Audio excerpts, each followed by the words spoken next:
In today's video, I'm going to teach you how to assign tasks on Trello. By the end, you'll know exactly how to make sure the right people are connected to the right work and how to confirm that your assignment was successful. First, sign into Trello using your usual credentials. If your team uses single sign-on, follow your organization's login process so you land on your workspace.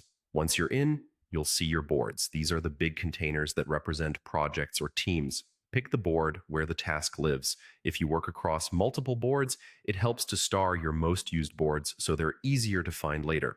Also, make sure you have permission to view and edit this board, otherwise you won't be able to assign tasks. With the board open, look through the lists to find the card you want to assign. In Trello, cards represent individual tasks, ideas, or deliverables. Click the card to open it. This brings up the card's detail view where you'll see its title, description, activity, and any attachments or checklists your team has added. Inside the card, look for the Members option. Depending on your layout, you'll find it in the right-hand sidebar or under the Add to Card area. Click Members to open the assignment panel. This is where you connect people to the task. A list of current board members will appear. You can scroll to browse or use the search bar to type a teammate's name. Click the person you want to assign. You can assign more than one person if the task calls for collaboration.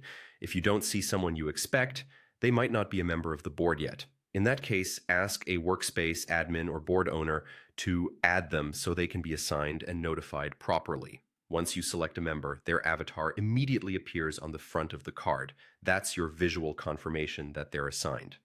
Trello also sends a notification, both in-app and, depending on personal settings, by email, so the assignee knows they've been tagged. This helps keep responsibilities clear and prevents tasks from getting lost in busy boards. That's it. You've logged in, opened the board, selected the card, clicked members, chosen the teammate, and verified the assignment by seeing their avatar on the card. As a tip, pair assignments with clear card titles and descriptions so assignees understand the context. If timelines matter, make sure your team also sets due dates and keeps card updates in the activity feed. Thanks for watching, and now you're ready to assign tasks confidently in Trello.